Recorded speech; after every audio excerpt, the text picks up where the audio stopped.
So we have some seconds while people join. Welcome. So welcome today to our webinar from the Green Inclusive and Climate Smart Finance Action Group. Today we will have the presentation of the results of the study called Developments in Sustainable Finance in the MENA Region, a study that has been supported and funded by the SANAD Fund for MSMEs, the Technical Assistance Facility, and implemented by HEDERA Sustainable Solutions. And today I'm here with Alexander Reviakin, independent consultant who has worked with us at HEDERA during this semester for putting in place, bringing the study to life with lots of activities from the survey development, sensibilization workshop, awareness raising, then preparation of a podcast for the Financial Inclusion Week, a conference at Sanabel in Egypt some weeks ago, and today bringing this to a larger audience. Then afterwards publicly the record available to everyone. So it has been a journey in this That's for sure. Yes. So let's get started. Thank you for joining. As you know, the webinar, we will have first an introduction of the action group of the Green Inclusive and Climate Smart Finance Action Group from the European Microfinance Platform. And then we will have a 20 minutes presentation with 30 minutes discussion by the end of the webinar, finishing at 5 p.m. Central European Time. So let's get started. So the Green Inclusive and Climate Smart Finance Action Group is a unique multi-stakeholder think tank from stakeholders that are engaged, interested, and committed for environmentally responsible, inclusive finance. The action group, we discuss current challenges and strategies in this subject. We improve the knowledge and actions. We enhance cooperation among different stakeholders, bring connect people and bring them here together in this type of events. Increase international attention about different topics, develop dedicated tools such as the Green Index that are recognized as standard by the inclusive finance sector.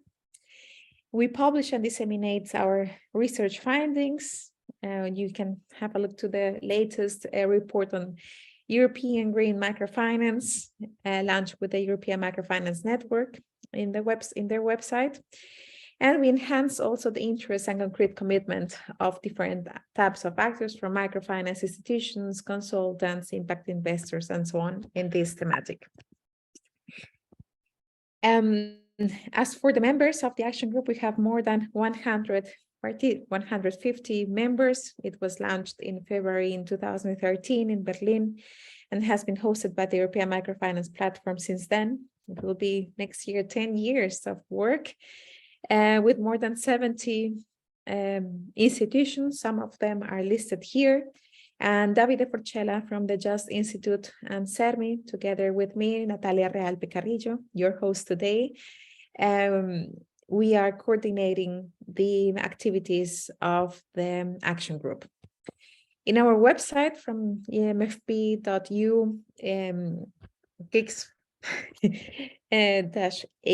you can have a look to the different activities and resources that we have, from the Green Index, materials for training and workshops, publications, with an online library, and you can revisit all our webinars, also have a glossary with definitions and some tools with catalogs, and publish as well about our news.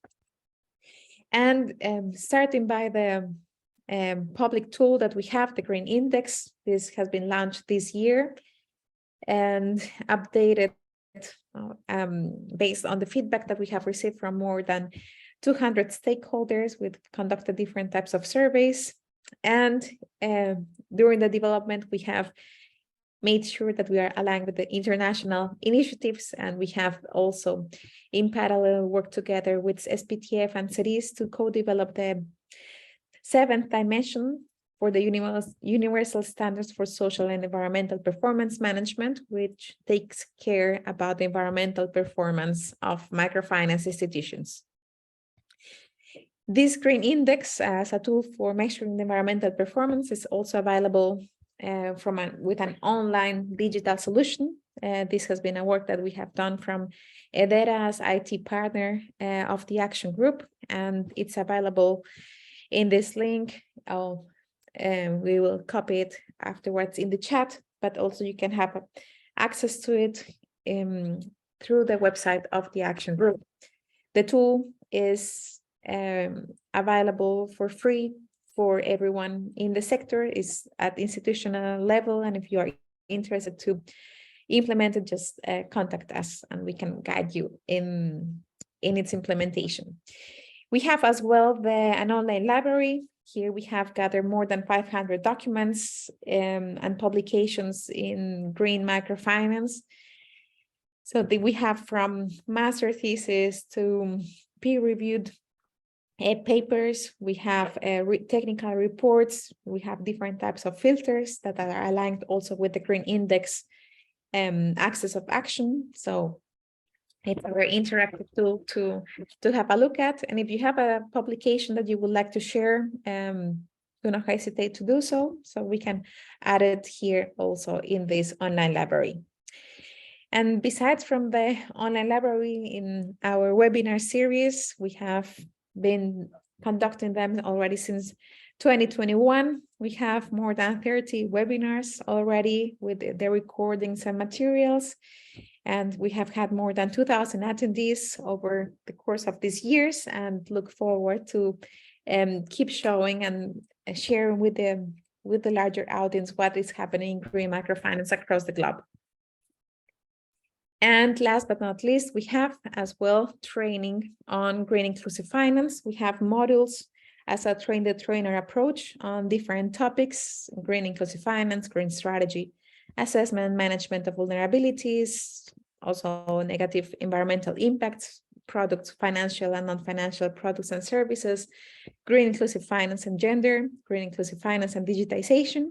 And we are very happy that we are going to translate these modules into French and Spanish to enable also other institutions in Latin America, in Sub-Saharan Africa, to have also access to this material and use it, as of course, for free and available to the sector.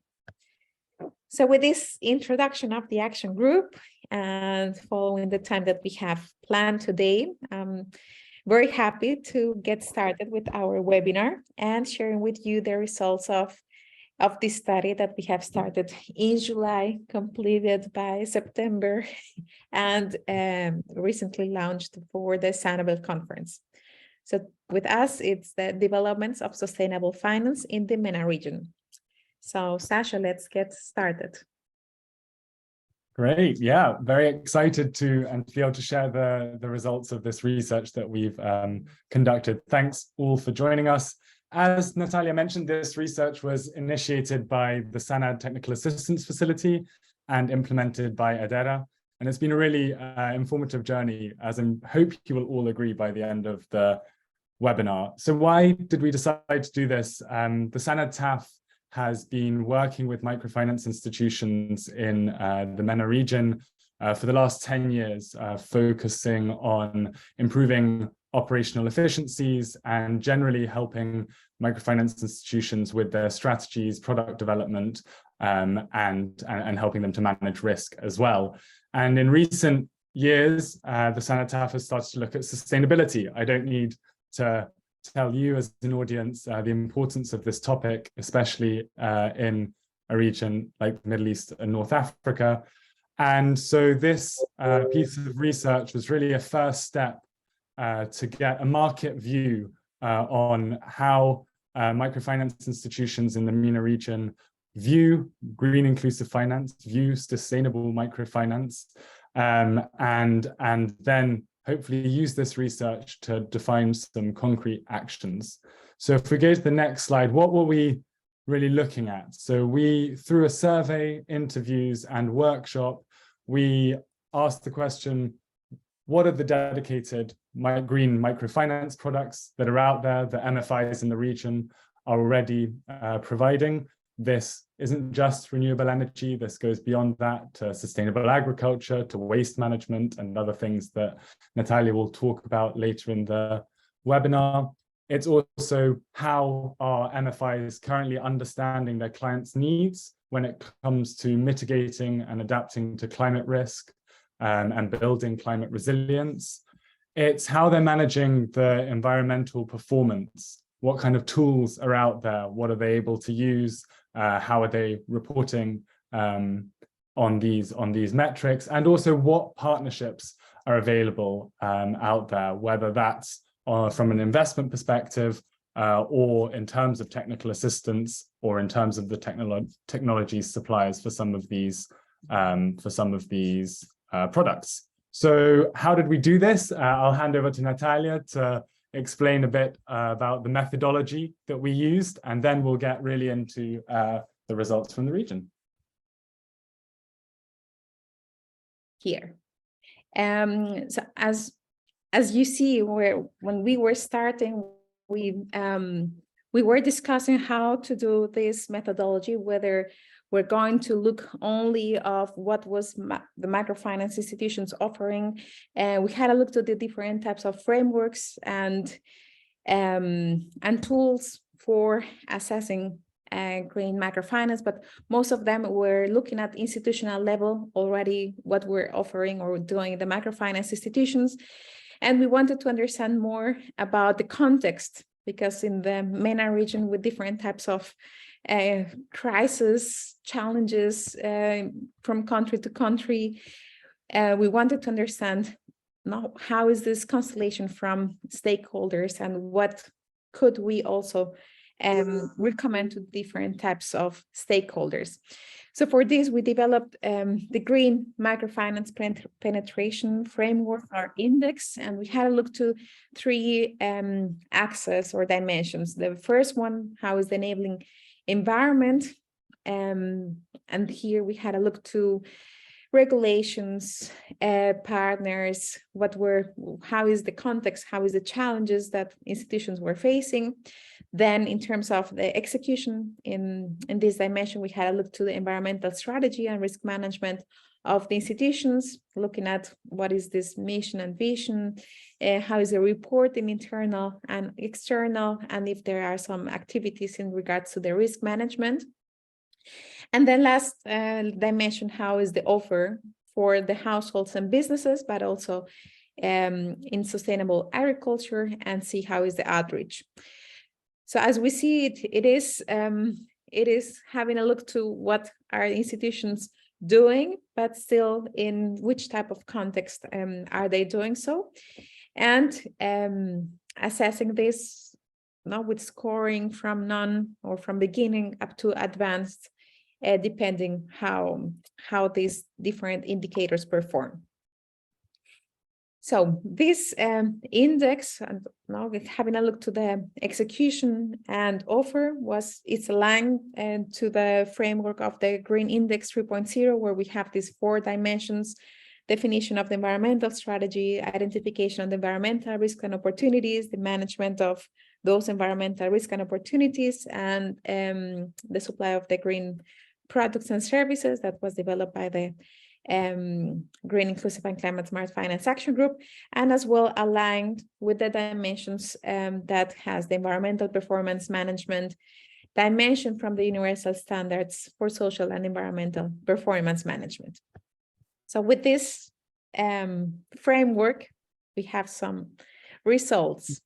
And we were pretty amazed actually by the kind of response that we got to our study. It's clearly a topic that's very important to MFIs in the region. We had 42 MFI organizations respond to the survey that we put out there, and this ranged from across the region, from Yemen to Morocco. And So a big thank you to any of the MFIs who have joined us today who responded.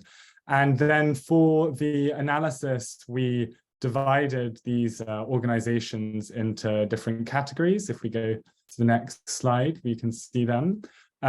So we really felt this was a very strong representative sample. And for the analysis, we divided them according to the age. So here we have young, which is less than 10 years since establishment, mature 10 to 20 years, and established over 20 years, and also the number of clients. So we were able to apply the Green Microfinance Penetration framework that Natalia was talking about to different types of organization as well, and see if there are any similarities. So Natalia, do you want to give us an overview actually of country by country, how the countries did on that framework? So with this Green Microfinance Penetration framework that we have developed, we have these 3 dimensions: enabling environment, execution, and offer. And we saw, especially, for instance, in enabling environment, institutions in Tunisia, in Yemen, in Morocco were talking about how there are national plans or regulations that may guide them. Also, they have partnerships with different stakeholders supporting them in their green programs. In terms of execution, we saw institutions already with environmental strategy in place, managing environmental risks in Tunisia, Morocco, Yemen, Lebanon. And in terms of offer, now we have at least one institution in Syria that clearly was depending on renewable energies for its work, and also offering financial products in Yemen. We saw a very large offer as well, now increasingly in Palestine and in Morocco. In the report, if you go to the final section, you will see the classification and ranking per country. And more in detail, we will be working with the networks, with local networks, to go more in depth in the analysis of these results per country. As you saw, it's very few institutions in the region, like now in each of the countries. So it's very nice to see what were the differences, or how can they inspire each other to advance in their activities that they are conducting. And we'll use the further work that we're doing to delve more deeply into that enabling environment. But for this webinar, we're going to concentrate on the execution and the offer. So on the execution, I think we'll start with the environmental strategy. Natalia, what are the different things that people are doing, the different measures, and how do they compare? Yeah, so let's have a look here. I think the people attending today, when we're talking about environmental strategy, we were asking whether the strategic plan incorporate environmental protection or climate resilience concepts, if they have a person in charge, if they are reporting internally on their environmental performance to boards and investors, or if they are reporting on their performance to the larger audience public. And we see very nice differences between mature institutions and young institutions. Mature when we are talking about more than 10 years of experience, and here we see that even despite if they are not, so 50% of them were doing so, and the ones that are not doing so, they are planning to do it. While institutions the young institutions, very few of them were having a strategic plan or having a person in charge, and still not, if they are not large proportion, they are not planning on it. So here now we see some guidance about the type of support that they need in terms, not for the young ones, rather is awareness raising, while mature institutions is more about how to advance in their results. Yeah. Okay, here, let me go, because this like the one that we have. And we definitely had a lot of questions from the MFIs on sort of where to start, and so we saw that was quite a nice correlation between the different actions that one leads to another. So Natalia will tell us a little bit about those. We wanted to see whether, for instance, if an institution has a strategic plan, what else are they doing?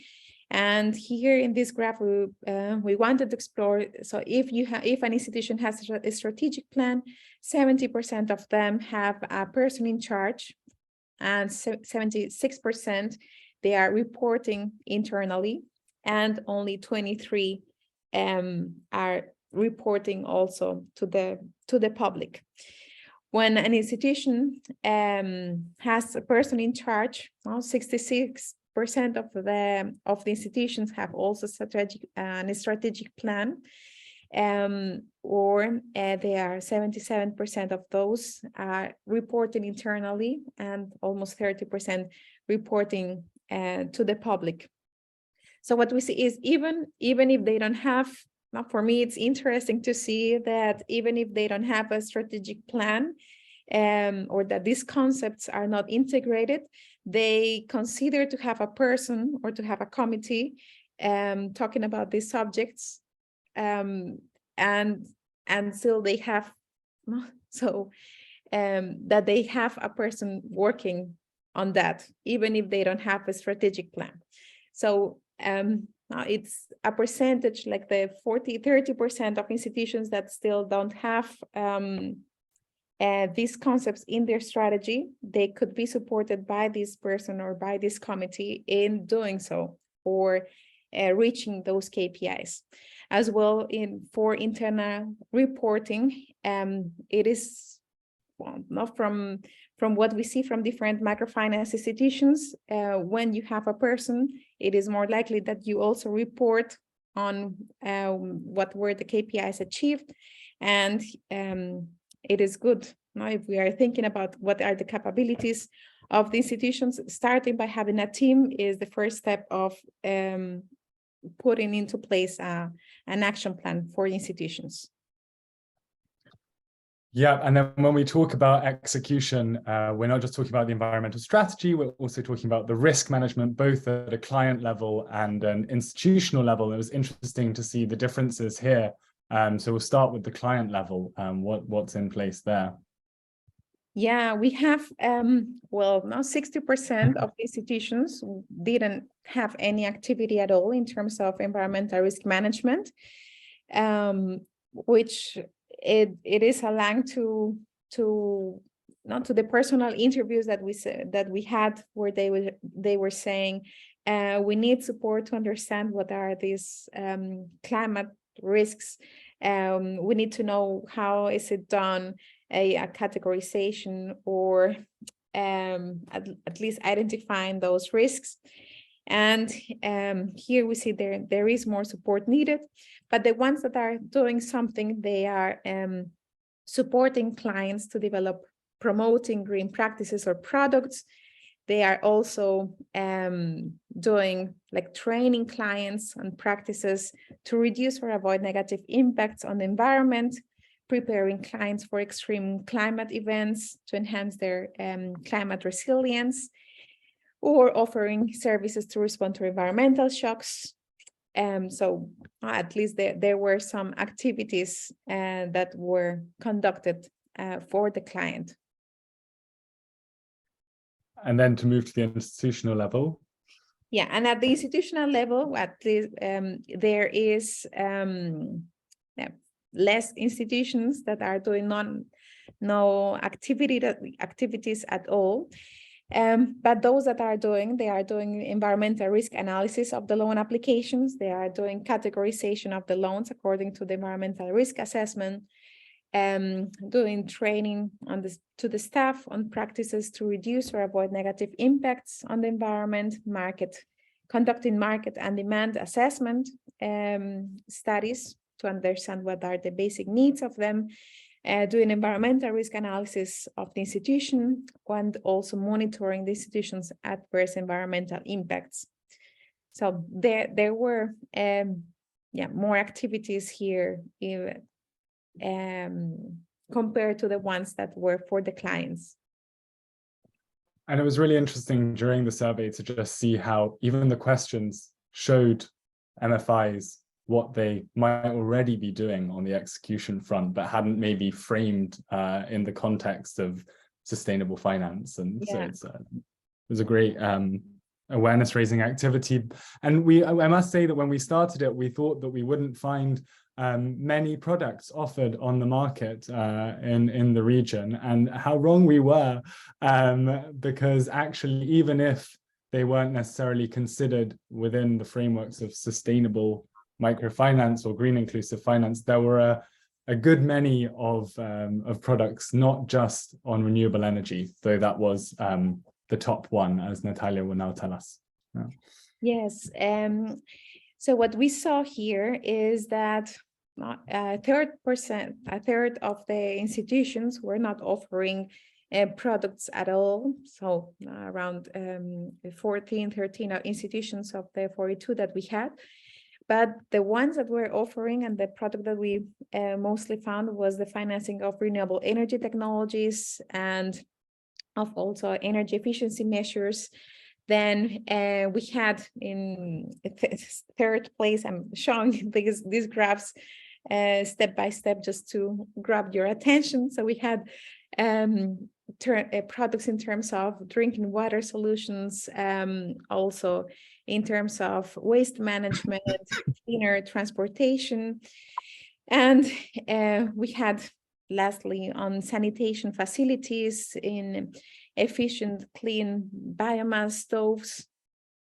So now we saw that institutions were having different type of products that were offering already for protecting the environment, but most of them you saw now from the institutions. If you see the offer from not the one in Syria, in Yemen, in Lebanon, in Palestinian, they are offering these products because it's not the livelihoods and the businesses depend on having access to this type of technologies. So there is a business-driven approach rather than environment protection motivation behind this offer. And as well as the households and businesses, we looked at agriculture being a very important subsegment of in the region. And here we saw. Yeah, we had 12 institutions that didn't offer at all products into like sustainable practices in agriculture. We had more than 50% of the institutions that were offering sustainable practices for crop production, for livestock management, water management, soil management, and as well for energy management. Here we're talking about solar crop dryers or efficient refrigeration, emergency shocks, or shocks management, sustainable fishery, and forestry and agroforestry, and last is the waste management. And here is surprising about like being the last, because one of the risks or the climate impact, adverse environmental impacts that institutions were commenting were about how is waste management affecting institutions and affecting the clients. And we see that this is like the list of the sustainable practices offered. So here there is some potential to increase this offer. And as well, when we are talking about energy management, it has much more potential than this percentage, as institutions are looking more into solar water pumping, how to include also biodigesters, or how to include more energy efficient measures for their agriculture activities and transportation as well. And what were some of the characteristics specific to these products? Yeah, we asked here in we decided to leave it like open question, just to get like different comments or more details in in what they are offering. And we had, so from the institution that they replied that they are offering the different types of conditions for these green loans. They commented that they have changed their grace period, they are offering the products with lower interest rates. Some of the services that are accompanied with the green loans are provided free of charge. They have incentive associated with the pilot phase, and they are testing how this incentive is going, how is it doing, to decide whether in the upscaling. The green energy product was offered with a minimum interest rate compared with other products, and to the market with the minimal requirements. Training and assistance in the salary of the trainee for 3 months. I think this is an interesting practice. Haven't seen it before. So now here some hats for this institution. During the crisis, we offered subsidized loans for farmers. We are offering a flexible repayment schedule, longer loan tenure, non-financial services accompanied to the green loan, no application fees, lower interest rate compared to the product portfolio. So about lower interest rates was like the characteristic that was mentioned the most. New type of guarantee. So the solar panel is the guarantee of the loan. Another institution commented it's always double due to the efforts exerted. So on the development of the green loan was implying lots of efforts for the institution. Also commented about the support from Kiva and also zero management fees and more attractive credit rates. Yeah, from my side, it's I think very, very interesting to see this type, and of course this interesting practice about having trainees supporting all the types of guarantees that we see now. And in terms of the source, how are they structuring these products? Is that something that in line with other regions, or? Yeah, well, that's a good question about the other regions. I will say, yes, it is pretty much in line.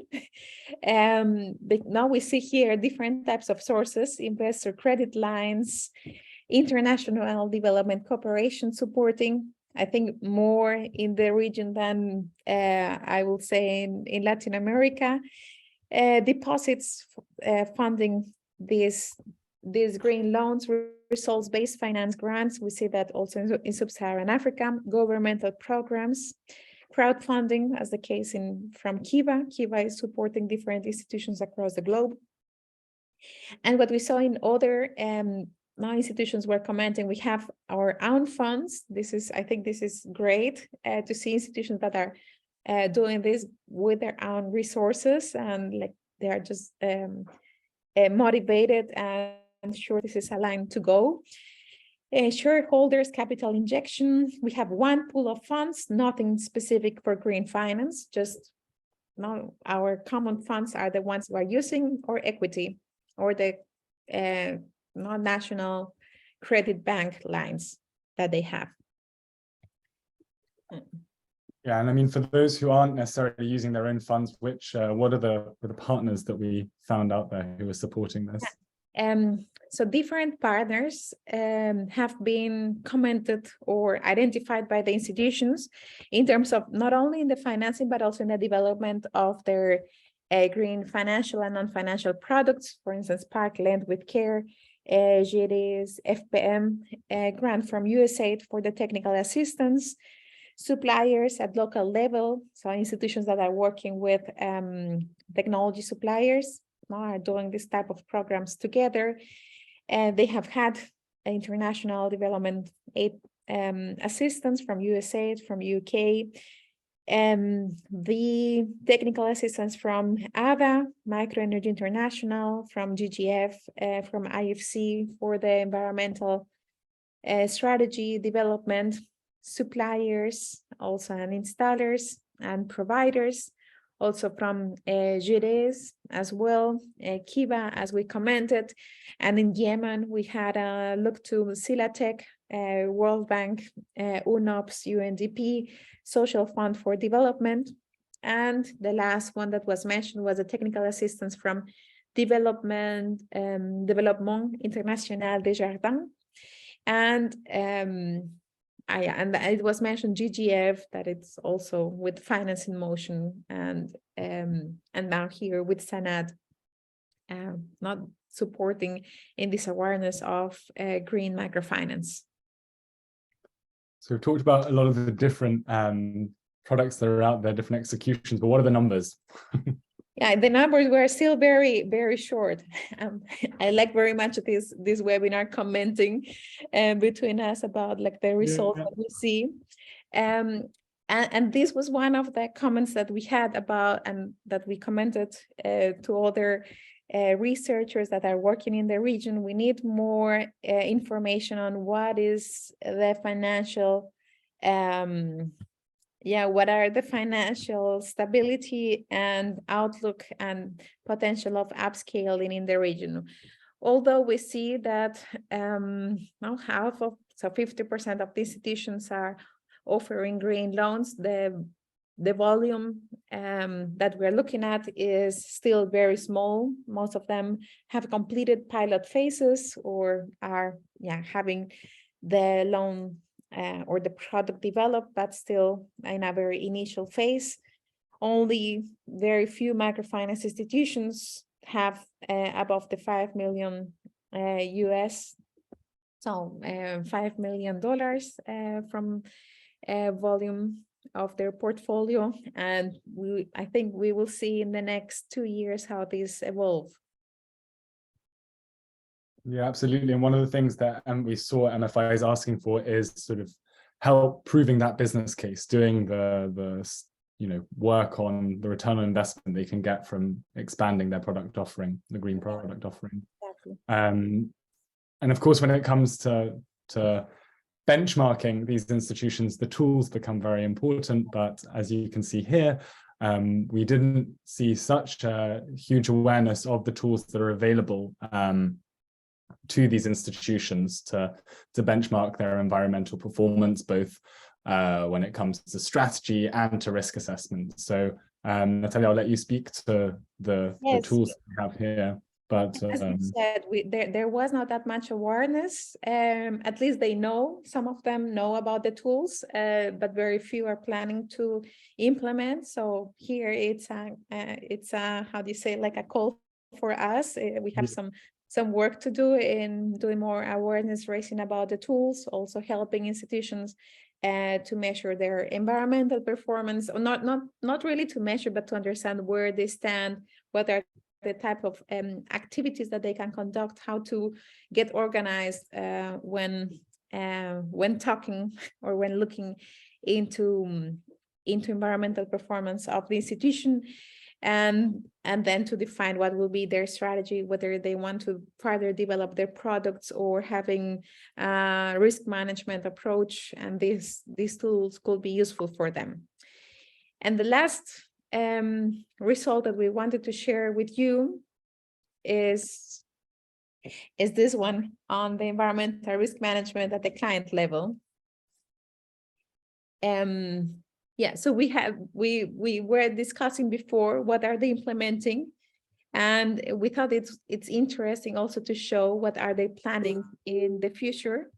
And institutions, even if they say that they are not doing that much activities, or that they are just supporting the clients in developing their businesses to promote green practices or to train the clients on green practices to reduce or avoid negative impacts on the environment, they are planning to do so in the next 2 years. So here there is a call for technical assistance and also for consultants to support institutions in this regard. Mm-hmm. And I think that was really the overarching impression that we got from all this research, is that we're at a crucial point where a lot of these MFIs are thinking about how to develop their environmental strategy, how to start better conducting environmental risk assessments, and how to develop the green products and non-financial services as well. And so, yeah, we really hope that this research can be a call to action for coordinated work on this topic in the region. And I know there are people in the audience who are doing some of that very good work, but we'll be continuing to spread the word on this research through a webinar series that we are planning. If we go to the next slide, we have one coming up in January 2023 with FinDev Gateway and Senabel, which we're looking forward to. And we have a few others in the pipeline that that we're working on too. Yeah, and with that, we close our presentation and then give space for the questions and discussion with you with our guest today. So let us check here the chat. I have seen some comments, but haven't read in detail. So we had a question from Raghuram, excuse my pronunciation, please, on the demand from the client side for these green financial products. And so that's something that we didn't conduct through this assessment, but certainly in interviews that we conducted with the MFIs, we heard instances of demand from clients for especially products to help with renewable energy solutions. And then in terms of this question on portfolio losses to MFIs due to extreme heat. So Natalia, I don't know if you have thoughts on that from previous research that you've done, but this wasn't covered in our research, but certainly I know there are other actors who are really looking at physical loss caused to clients as a result of extreme weather conditions. Natalia, maybe you can speak to that more.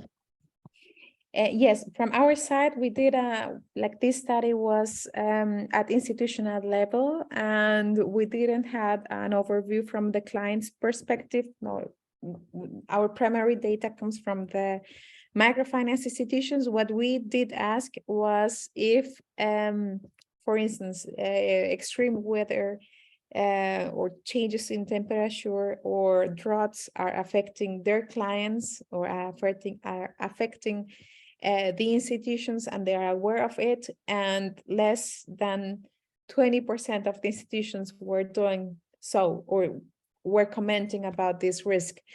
And we are not sure if they didn't answer because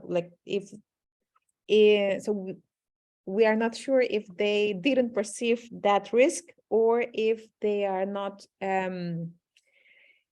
or if it's something that they don't consider it is affecting them in their portfolio.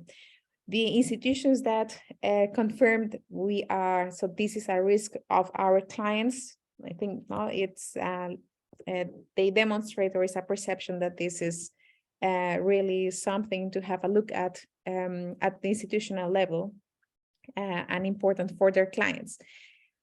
Now, the Center for Financial Inclusion has commented in the action group meeting that we had, are doing a study for GIZ, and they will be looking at what strategies are implementing institutions for dealing with climate change events. So we will see some results early next year on that regard.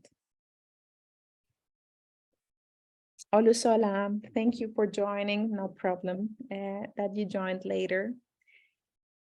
Is there any other question? We will have in the FinDev webinar that we will have in January. We will go. Thank you, Raghuram. Nice to see you here. We will have a discussion with FinDev and also with microfinance institutions, focused, the conversation will be focusing on the challenges and what plans are ahead for overcoming those challenges. So we have divided here the presentation of results so that we can have always novelties to you in regards to these discussions. We have now a question from Alia Nassar Farhat. In many countries, the government will provide incentives such as loan interest subsidies to promote energy investments. In contexts where the government is absent and there is a need to a blended finance approach to offer green finance, is there an appetite for some international organizations or UN agencies to provide these incentives?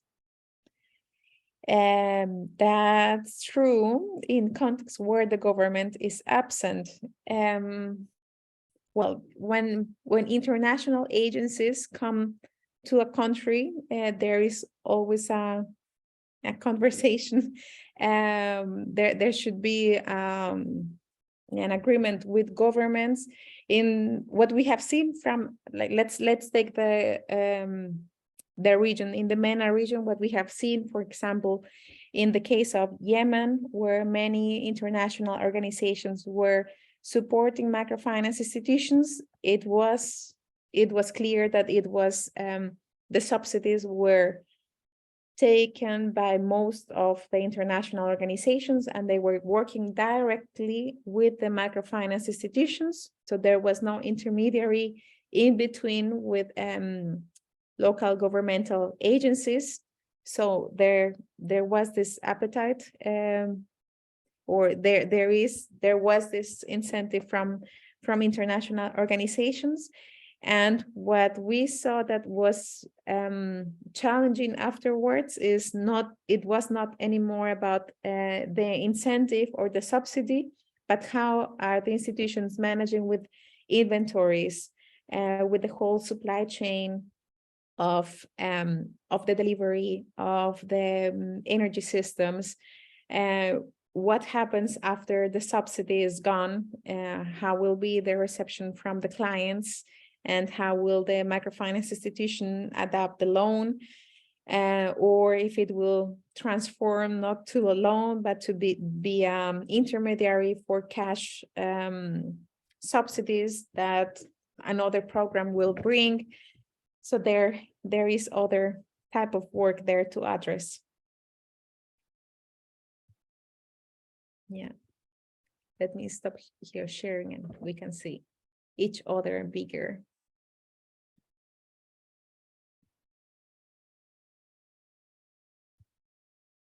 What what other question or comment? We have another question about which countries are the ones providing sustainable agriculture products, credit products at the moment from our research. Raghuram, but we don't have, it is not only one MFI, but several MFIs were offering credit products for sustainable agriculture.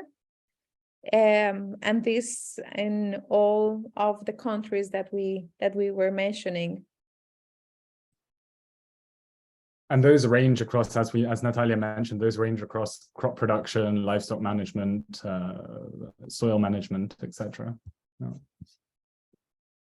Yeah, what we are going to do is we are going to publish like a website for the report from HEDERA, and then enable there like a digital book with all the graphs that it's able to compare products and countries, because we have seen from different stakeholders that they are doing research in specific country, or they need information on what is happening in specific country, whether Morocco or Jordan, Yemen, and they would like to see the development. So we are going to enable that digital report where it's possible to drag and drop variables, but also to have access to graphs comparing with different indicators.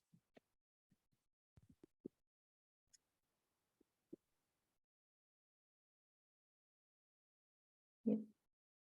Sasha, what else could we share from the Sanabel conference discussions that we had? Well, I mean, Alia's question about incentives in the absence of a state really is an interesting one. And as you mentioned, in Yemen, we saw the country with the most green products has green products as a response to a crisis that happened in that country, and that was the driver for becoming more sustainable. It was a necessity. And I mean, I don't know if Sharaf is still here, but Sharaf would be out from National Microfinance Yemen would be able to speak more to that and their experiences. But it was very interesting through the research to see these different drivers. So whether it was a response to crisis and actually realizing that sustainable financial products are the most resilient in times of crisis as well, or it was a business case driver, or it was something, you know, in the DNA of the microfinance institution that made them want to pursue this. And for me, that was just so exciting to see, because, you know, it's clear that there's a real, it's a market-driven process here. It's not, I mean, of course, reporting requirements do have something, have a place in all of this, but actually we really saw the drive and the incentives from the institutions themselves. That for me was the best. And I will add that not only the institutions, but also the regulators are interested in supporting the microfinance sector. So from the different conversations that we had, for instance, in Egypt, now we will have next year, we will see the program from Tamwili that has been commented and launched publicly at Sanabel. So we will see that example that may guide also other financial institutions in Egypt. And we saw also discussion in Sanabel from microfinance institutions in Egypt, how to enable financing to solar energy technologies, not only to businesses, but also to households, and what will it imply for households or for the institutions to get authorization for doing this, as it will be regarded as a consumption loan, so it needs other type of authorizations. And here it is needed also the support from regulators and best practices to do it smoothly for institutions to opt for the development of this type of products as well. Now here we have some examples from Jordan. In Jordan, they are doing the national financial inclusion strategy, also supported by the World Bank, and it will differentiate and will have activities for the microfinance institutions and as well for the commercial banks for addressing energy transition, but as well sustainable agriculture, and consider what will be the specific needs of the microfinance sector. Sharaf is commenting. Sharaf Al-Kibsi, director of the National Microfinance Foundation in Yemen.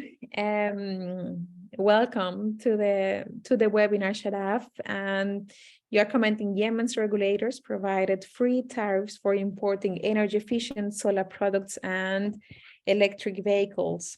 So this is an example of how countries can support in the energy transition, and also give incentives to microfinance institutions to provide financing for this type of technologies. This could be some examples or inspirations for other countries as well. So Sharaf was commenting, you know, what are Tunisians doing instead of us? Why are they ranking better? And perhaps other institutions in Yemen don't have the same perception of the support of the government. So we have to do here the brackets and the parentheses that the results are perceptions from the institutions, no? Are their opinions. It's not like this is the law or this is the only truth in regards to the enabling environment. So we will see after these awareness raising campaigns that we have been doing how is the scoring next year if we do the same survey in the region, if something has changed.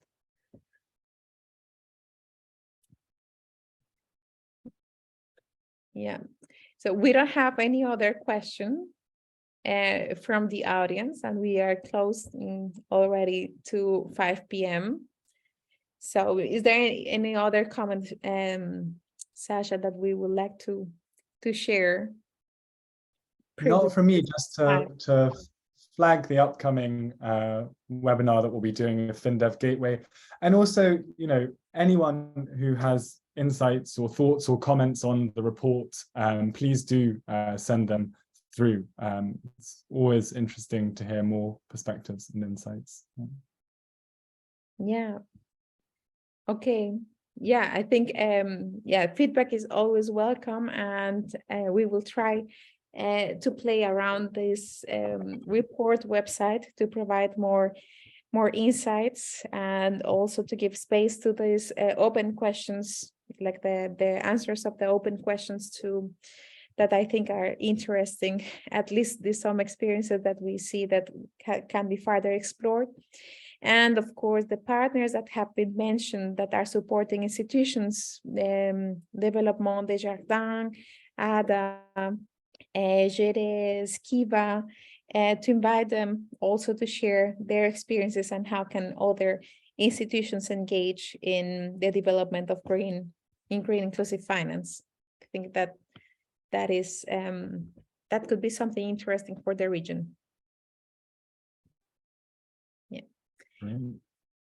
So, thank you very much for the feedback. Thank you very much for joining us today. And we wish you very pleasant Christmas time with your beloved ones. And we see each other next year in late January with our next webinar series. Thank you, John. Thank you, Ahmed. Thank you for joining us and for your feedback. Happy holidays to all. Holidays, yeah. Great. Okay. Goodbye. Ciao.